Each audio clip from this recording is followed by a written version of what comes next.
We're here because free speech is under attack. We're here because people are being convinced that socialism works. We're here because people are being judged guilty until proven innocent. We are fighting back with facts. This is not a safe zone, so buckle up, Buttercup. This is the raw, naked truth.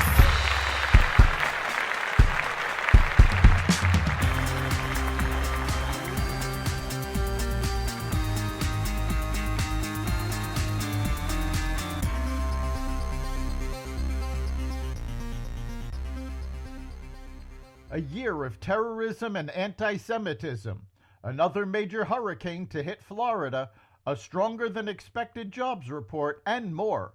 Welcome to the Raw Naked Truth. I'm your host, Eric Lopkin, and here's the news you need to know.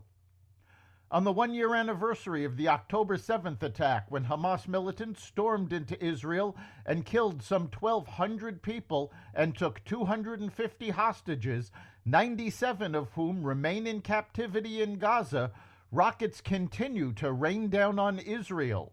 This week marked an unprecedented attack from Iran, which fired 181 ballistic missiles towards the country. For an hour, the entire nation took shelter. Fortunately, there were no casualties or injuries thanks to Israel's air defense system. The system has been crucial in protecting Israeli civilians, intercepting thousands of missiles aimed at population centers. However, some missiles did land at several Air Force bases and near the Mossad headquarters, although they did not cause significant damage, according to the IDF Chief of Staff. Israel's air defense strategy extends beyond Iron Dome. Systems like David's Sling and Arrow 2 and Arrow 3 provide defense against medium and long-range missiles, and these systems have also been crucial in the current conflict. Israel Air Force Reserve Brigadier General Doron Gavish explains that the multi-layered defense structure was designed to handle a wide range of threats. We've used David's Sling to intercept rockets from Lebanon and Arrow 3 to counter ballistic missiles from Iran.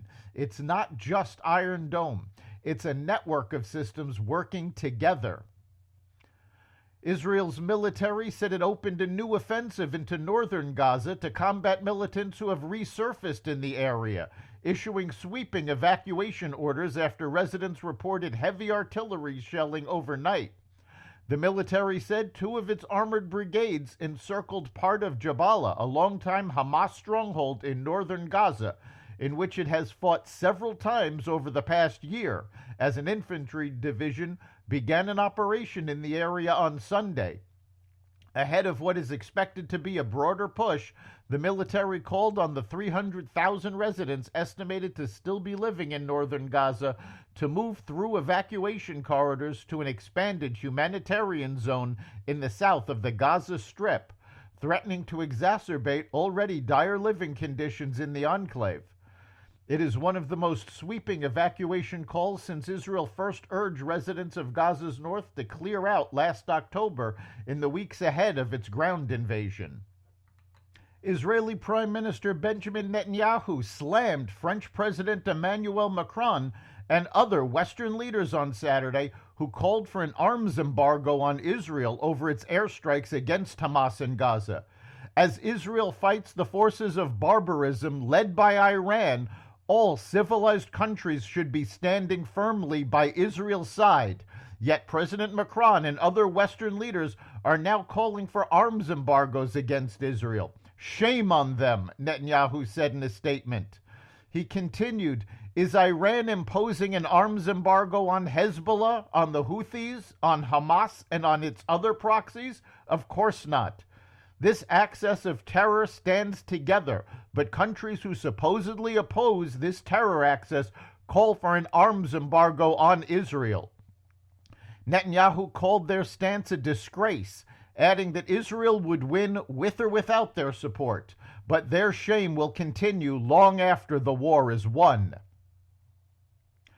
A new report from the Anti-Defamation League found that anti-Semitic incidents in the U.S. rose over 200% following the October 7th Hamas massacre in Israel, as compared to the same period the year before. The report from the ADL Center on Extremism recorded over 10,000 anti-Semitic incidents following the Hamas terrorist attack, the most recorded in any single year since the group started tracking them in 1979. In the year prior to October 7th, the center recorded 3,325 incidents. Today, we mourn the victims of the October 7th Hamas attack in Israel, marking 1 year since the worst massacre of Jews since the Holocaust, Jonathan Greenblatt, ADL CEO, said in a press release alongside the report's publication. Commentators said on Friday that President Biden tying Vice President Kamala Harris so closely to his administration's record is a boon to former President Trump's campaign. For the first time, Biden made an appearance during a White House press briefing where he spoke briefly about the averted port workers' strike, Friday's positive jobs numbers, and announced that he may request additional money from Congress to fund Hurricane Helene relief efforts. Biden was asked what role Harris had played amid numerous crises at home and abroad. Well, I'm in constant contact with her. She's aware. We're singing from the same song sheet. She helped pass all the laws that are being employed, said Biden. Now, she was a major player in everything we've done, including passage of legislation which we were told we could never pass. And so she's been, and her staff is interlocked with mine in terms of all the things we're doing, Biden continued. A federal judge in Missouri on Thursday temporarily blocked President Biden's student loan handout just 1 day after a judge in Georgia had permitted the plan to move forward. U.S. District Judge Matthew Shelp snatched the win from the Biden administration in response to a request from 6 Republican state attorneys general who have challenged the White House's effort.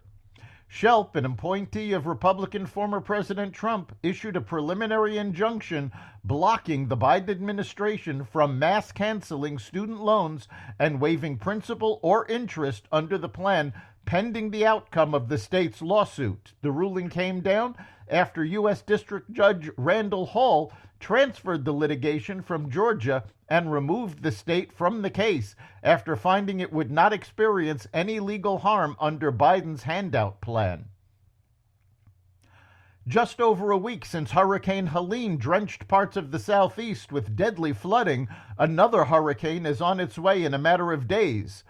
Milton strengthened into a Category 1 storm in the Gulf of Mexico yesterday and is expected to make landfall as a Category 3 hurricane on Florida's west coast by midweek. While not projected to be as powerful as Helene, Milton is forecast to intensify rapidly in the next few days, and the National Hurricane Center warned that the risk of life-threatening effects is increasing for areas of the Florida coast. It will be a test for FEMA, which is already deploying its limited resources to Hurricane Helene relief efforts. FEMA's resources were depleted by the Biden administration's transfer of funds to take care of illegal migrants.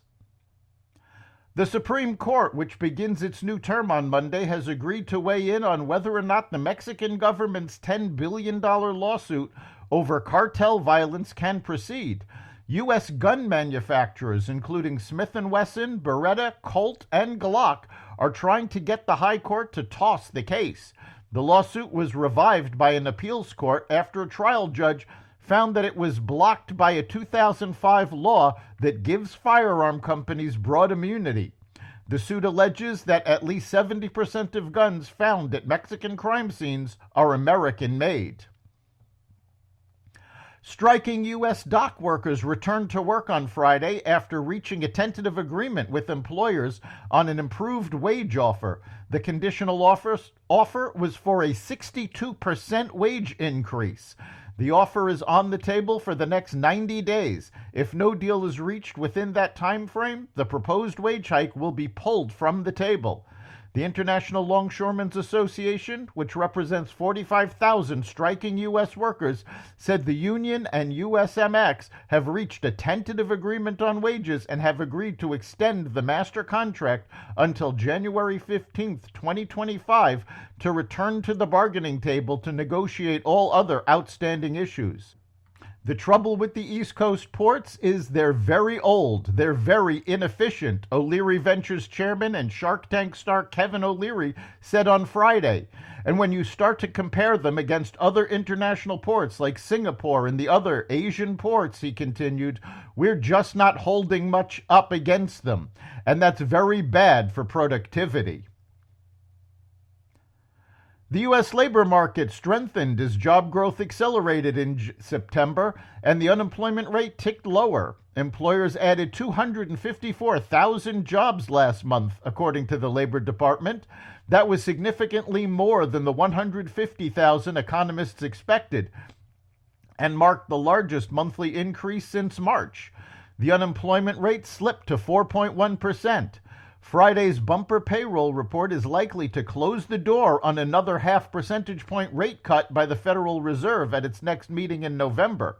It should keep officials on track to lower rates by a quarter point.